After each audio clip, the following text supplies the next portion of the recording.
जय सिया राम।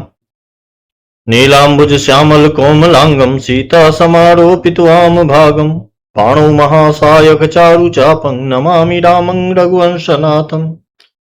कर्पूर गौरं करुणावतारं संसार सारं भुजगेन्द्रहारं सदा वसन्तं हृदयारविन्दे भवं भवानी सहितं नमामि। मनोजवं मारुततुल्यवेगं जितेन्द्रियं बुद्धिमतां वरिष्ठं वातात्मजं वानरयूथमुख्यं श्रीरामदूतं शरणं प्रपद्ये। वन्दे गुरुपदकंज कृपा सिंधु नररूप हरि महामोहतम कुंज जासु वचन रवि कर निकर।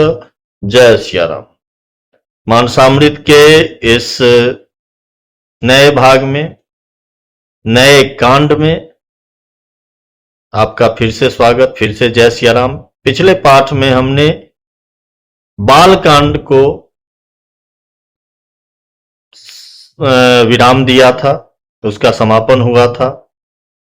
भगवान चारों भाई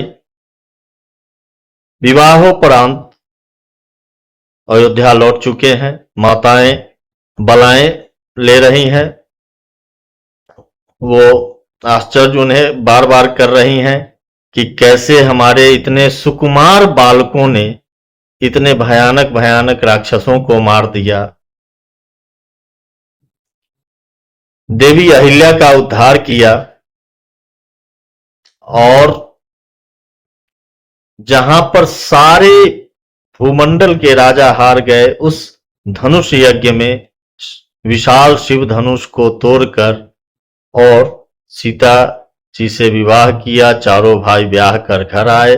माताएं कहती हैं कि ये सब अमानुषिक कर्म थे जो केवल महर्षि विश्वामित्र की कृपा से संभव हो पाए।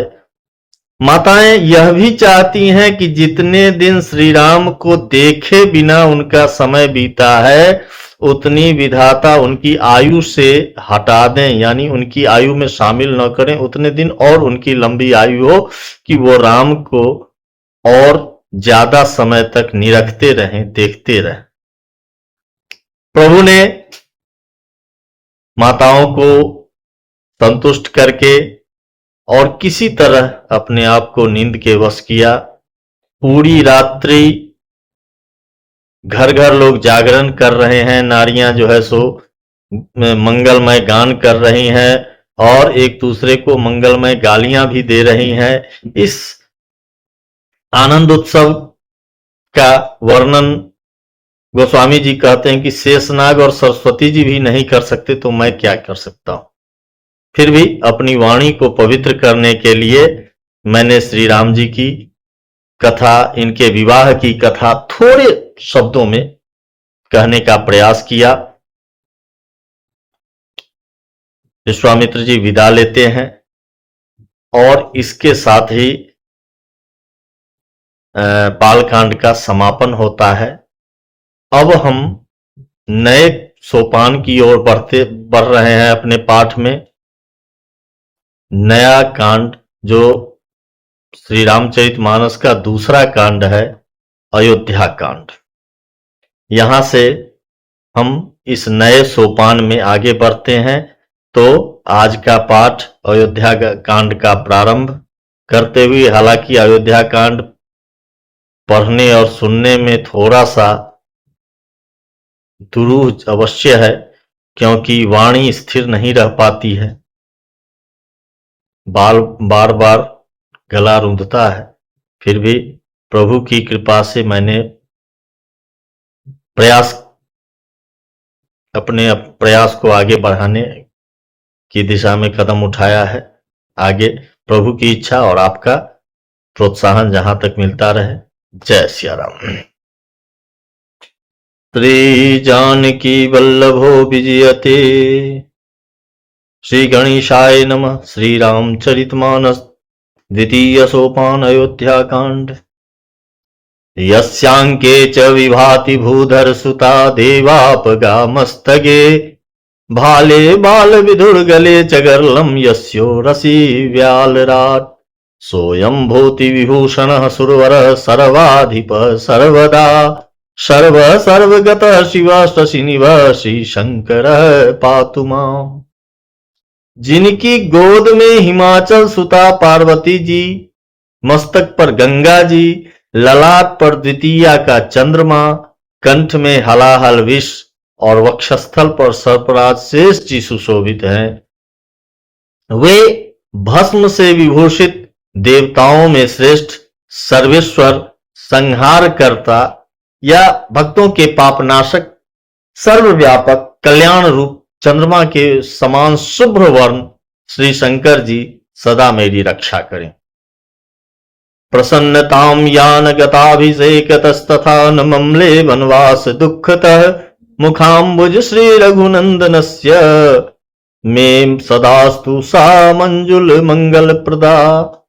रघुकुल को आनंद देने वाले श्री रामचंद्र जी के मुखारविंद की जो शोभा राज्याभिषेक से न तो प्रसन्नता को प्राप्त हुई, यानी राज्याभिषेक की बात सुनकर न तो प्रसन्नता को प्राप्त हुई, न वनवास के दुख से मलिन ही हुई, वह मुख कमल की छवि मेरे लिए सदा सुंदर मंगलों की देने वाली हो। नीलांबुज श्यामल कोमलांगम सीता समारोपित वाम भागम पाणौ महासायक चारु चापं नमामि रामं रघुवंशनाथम। नीले कमल के समान श्याम और कोमल जिनके अंग हैं, श्री सीता जी जिनके वाम भाग में विराजित हैं और जिनके हाथों में क्रमशः अमोघ वाण और सुंदर धनुष हैं, उन रघुवंश के स्वामी श्री रामचंद्र जी को मैं नमस्कार करता हूं। श्री गुरु चरण सरोज रज निज मन मुकुर सुधारि बरनौ रघुबर विमल जसु जो दायक फल चारि। श्री गुरु जी के चरण कमलों की रज से मैं अपने मन रूपी दर्पण को साफ करके श्री रघुनाथ जी के उस निर्मल यश का वर्णन करता हूं जो चारों फलों को देने वाला है, अर्थात धर्मार्थ काम मोक्ष, इन सभी को देने वाला है। जब ते राम ब्याहि घर आए नित नव मंगल मोद बधाए भुवन चारि दस भूधर भारी सुकृत मेघ बरसई सुखवारी। जब से श्री रामचंद्र जी विवाह करके आए तब से अयोध्या में नित्य नए मंगल हो रहे हैं और आनंद के बधावे बज रहे हैं। 14 लोक रूपी बड़े भारी पर्वतों पर पुण्य रूपी मेघ सुख रूपी जल बरसा रहे हैं। रिधि सिद्धि संपत्ति नदी सुहाई उमगी अवध अम्बुधि कहूं आई मणिगण पुर नर नारी सुजाति सुचि अमोल सुंदर सब भांति। रिद्धि सिद्धि और संपत्ति रूपी सुहावनी नदियां उमर उमर कर अयोध्या रूपी समुद्र में आ मिली। नगर के स्त्री पुरुष अच्छी जाति के मणियों के समूह हैं जो सब प्रकार से पवित्र, अमूल्य और सुंदर है। कहीं न जाई कछु नगर विभूति जनुयत निय बिरंचि कर तूती सब विधि सब पुर लोग सुखारी रामचंद्र मुख चंद्र निहारी। नगर का ऐश्वर्य कुछ कहा नहीं जाता, ऐसा जान पड़ता है मानो ब्रह्मा जी की कारीगरी बस इतनी ही है। तब नगरवासी श्री रामचंद्र जी के मुख चंद्र को देखकर सब प्रकार से सुखी हैं। मुदित मातु सब सखी सहेली फलित बिलो की मनोरथ बेली राम रूप गुणशील सुभाऊ प्रमुदित होई देख मुनि राव देखी सुनी राव। सब माताएं और सखी सहेलियां अपनी मनोरथ रूपी बेल को फली हुई देखकर आनंदित हैं। श्री रामचंद्र जी के रूप गुण शील और स्वभाव को देख सुनकर राजा दशरथ जी बहुत ही आनंदित होते हैं। सबके उर अभिलाष असा कहई मनाई महेश आप अछत युवराज पद राम ही देहु नरेशु। सबके हृदय में ऐसी अभिलाषा है और सब महादेव जी को मनाकर प्रार्थना करते हैं। वे कहते हैं कि राजा अपने जीते जी श्री रामचंद्र जी को युवराज पद दे दें। एक समय सब सहित समाजा राजसभा रघुराज विराजा सकल सुकृत मूर्ति नर नाहु राम सुजस सुनी अति ही उठाहु। एक समय रघुकुल के राजा दशरथ जी अपने सारे समाज सहित राजसभा में विराजमान थे। महाराज समस्त पुण्यों की मूर्ति हैं, उन्हें श्री रामचंद्र जी का सुंदर यश सुनकर अत्यंत आनंद हो रहा है। नृप सब रहें कृपा अभिलाटे, लोकप रहें करहीं प्रीति उख राखे। त्रिभुवन तीन काल जग माही, भूरि भाग दशरथ सम नाही। सब राजा उनकी कृपा चाहते हैं और लोकपालगण उनके रुख को रखते हुए यानी उनके अनुकूल होकर प्रीति करते हैं। पृथ्वी, आकाश, पाताल तीनों भुवनों में और तीनों कालों में यानी भूत, भविष्य और वर्तमान तीनों कालों में दशरथ जी के समान वरभागी और कोई नहीं है। मंगल मूल राम सुत जासु, जो कछु कही थोर सब तासु। राय सुभाय मुकुर कर लिन्हा, बदन बिलो की मुकुट सम किन्हा। मंगलों के मूल श्री रामचंद्र जी जिनके पुत्र हैं, उनके लिए जो कुछ कहा जाए सब थोड़ा है। राजा ने स्वाभाविक ही हाथ में दर्पण ले लिया और उसमें अपना मुंह देखकर मुकुट को सीधा किया। श्रवण समीप भय सित केसा, मनहु जरठपन अस उपदेशा। निपजुब राज राम कहूं देहु, जीवन जन्म लाभ किन लेहु। देखा कि कानों के पास बाल सफेद हो गए, मानो बुढ़ापा ऐसा उपदेश कर रहा है कि हे राजन, श्री रामचंद्र जी को युवराज पद देकर अपने जीवन और जन्म का लाभ क्यों नहीं लेते। यह विचारी उड़ान नृप, सुदिन सुअवसर पाई। प्रेम पुलकितन मुदित मन, गुरहि सुनायौ जाय। हृदय में यह विचार लाकर युवराज पद देने का निश्चय कर राजा दशरथ जी ने शुभ दिन और सुंदर समय पाकर प्रेम से पुलकित शरीर हो आनंद मग्न मन से उसे गुरु वशिष्ठ जी को जा सुनाया। कहई भुआल सुनिय मुनि नायक, भये राम सब विधि सब लायक। सेवक सचिव सकल पुरवासी, जे हमारे अरि मित्र उदासी। राजा ने कहा, हे मुनिराज, कृपया यह निवेदन सुनिए। श्री रामचंद्र जी अब सब प्रकार से सब योग्य हो गए हैं। सेवक, मंत्री, सब नगर निवासी और जो हमारे शत्रु मित्र या उदासीन हैं, तब ही राम प्रिय जय विधि मोही।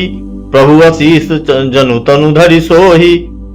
विप्र सहित परिवार गोसाई, करहि छोह सब रौरी नाही। सभी को श्री रामचंद्र वैसे ही प्रिय हैं जैसे वे मुझको हैं। उनके रूप में आपका आशीर्वाद ही मानो शरीर धारण करके शोभित हो रहा है। हे स्वामी, सारे ब्राह्मण परिवार सहित आपके ही समान उन पर स्नेह करते हैं। जे गुर चरण रेणु सिर धरहि, ते जनु सकल विभव बस करहि। मोहि सम यह अनुभव न दूजे, सब पायौ रज पावनी पूजे। जो लोग गुरु के चरणों की रज को मस्तक पर धारण करते हैं, वे मानो समस्त ऐश्वर्य को अपने वश में कर लेते हैं। इसका अनुभव मेरे समान दूसरे किसी ने नहीं किया। आपकी पवित्र चरण रज की पूजा करके मैंने सब कुछ पा लिया। अब अभिलाष एक मन मोरे, पूजी नाथ अनुग्रह तोरे। मुनि प्रसन्न लखि सहज सनेहु, कहु नरेश रजाय सुदेहु। अब मेरे मन में एक ही अभिलाषा है, हे नाथ, वह भी आप ही के अनुग्रह से पूरी होगी। राजा का सहज प्रेम देखकर मुनि ने प्रसन्न होकर कहा, नरेश, आज्ञा दीजिए, कहिए क्या अभिलाषा है। राजन राउर नाम जसो, सब अभिमत दाता। फल अनुगामी महिप मनी, मन अभिलाष तुम्हार। हे राजन, आपका नाम और यश ही संपूर्ण मनचाही वस्तुओं को देने वाला है। हे राजाओं के मुकुटमणि, आपके मन की अभिलाषा फल का अनुगमन करती है, अर्थात आपके इच्छा करने से पहले ही फल उत्पन्न हो जाता है। सब विधि गुरु प्रसन्न जिय जानी, बोले उड़ाउर हंसी मृदुबानी। नाथ राम करिय जुबुराजू, कहिए कृपा करिय समाजू। अपने जी में गुरु जी को सब प्रकार से प्रसन्न जानकर हर्षित होकर राजा कोमल वाणी से बोले, हे नाथ, श्री रामचंद्र को युवराज कीजिए, कृपा करके कहिए, आज्ञा दीजिए तो तैयारी की जाए। मोहि अछत यह होई उछाहू, लहै लोग सब लोचन लाहू। प्रभु प्रसाद शिव सबहि निवाही, यह लालसा एक मन माही। मेरे जीते जी यह आनंद उत्सव हो जाए जिससे सब लोग अपने नेत्रों का लाभ प्राप्त करें। प्रभु, के प्रसाद से यानी आपके प्रसाद से शिव जी ने सब कुछ निभा दिया, सब इच्छाएं पूर्ण कर दी, केवल यही एक लालसा मन में रह गई है। पुनि न सोच तन रहु कि जाऊ, जही न होई पाछे पछिताऊ। सुनि मुनि दशरथ बचन सुहाए, मंगल मोद मूल मन भाए। इस लालसा के पूर्ण हो जाने पर फिर सोच नहीं शरीर रहे या चला जाए, जिससे मुझे पीछे पछतावा न हो। दशरथ जी के मंगल और आनंद के मूल सुंदर वचन सुनकर मुनि मन में बहुत प्रसन्न हुए। सुनु रिपु जासु विमुख पछिताहि, जासु भजन बिनु जरनी न जाहि। भयो तुम्हार तनय सोई स्वामी, राम पुनीत प्रेम अनुगामी। वशिष्ठ जी ने कहा कि हे राजन सुनिए, जिनसे विमुख होकर लोग पछताते हैं और जिनके भजन बिना जी की जलन नहीं जाती, वही स्वामी सर्वलोक महेश्वर श्री राम जी आपके पुत्र हुए हैं, जो पवित्र प्रेम के अनुगामी हैं। श्री राम जी पवित्र प्रेम के पीछे पीछे चलने वाले हैं, इसी से तो प्रेमवश आपके पुत्र हुए हैं। बेगी विलंब न करिए नृप, साजिए सब ही समाज। सुदिन सुमंगल तब ही जब, राम हो ही युवराज। हे राजन, अब देर न कीजिए, शीघ्र सब सामान सजाइए। शुभ दिन और सुंदर मंगल तभी है जब श्री रामचंद्र जी युवराज हो जाएं, अर्थात उनके अभिषेक के लिए सभी दिन शुभ और मंगलमय है। मुदित महीपति मंदिर आए, सेवक सचिव सुमंत्र बुलाए। कही जय जीव शीस तिन नाए, भूप सुमंगल बचन सुनाए। राजा आनंदित होकर महल में आए और उन्होंने सेवकों को तथा मंत्री सुमंत्र को बुलवाया। उन लोगों ने जय जीव कहकर सिर नवाए। तब राजा ने सुंदर मंगलमय वचन श्री राम जी को युवराज पद देने का प्रस्ताव सुनाए। जो पांच ही मत लागे नीका, करऊं हरस ही राम ही टीका। और कहा यदि पंचों को यानी आप सबको यह मत अच्छा लगे तो हृदय में हर्षित होकर आप लोग श्री रामचंद्र का राज तिलक कीजिए। मंत्री मुदित सुनत प्रिय बानी, अभिमत बिरव पड़े जनु पानी। बिनती सचिव कहीं करही कर जोड़ी, जियहूं जगतपति बड़ी से करोड़ी। इस प्रियवाणी को सुनते ही मंत्री ऐसे आनंदित हुए मानो उनके मनोरथ रूपी पौधे पर पानी पड़ गया हो। मंत्री हाथ जोड़कर विनती करते हैं कि हे जगतपति, आप करोड़ों वर्ष जिए। जग मंगल भल काज विचारा, बेगिय नाथ न लाइय बारा। नृपहि मोद सुनि सचिव सुभाषा, बढ़त बौड़ जनु लही सुशाखा। आपने जगत भर का मंगल करने वाला भला काम सोचा है, हे नाथ शीघ्रता कीजिए, देर न लगाइए। मंत्रियों की सुंदर वाणी सुनकर राजा को ऐसा आनंद हुआ मानो बढ़ती हुई बेल सुंदर डाली का सहारा पा गई हो। कहो भूप मुनिराज कर, जोई जोई आयसु होय। राम राज अभिषेक ही तो, बेगी करऊं तोई सोय। राजा ने कहा श्री रामचंद्र जी के राज्याभिषेक के लिए मुनिराज वशिष्ठ जी की जो आज्ञा हो आप लोग वही सब तुरंत करें। जय सिया राम। दोहा संख्या 5 अयोध्या कांड का ये आज का पहला पाठ है, अयोध्या कांड का पहला पाठ है। फिर मिलते हैं मानसामृत के अगले भाग में अगले पाठ के साथ। तब तक के लिए जय सिया राम।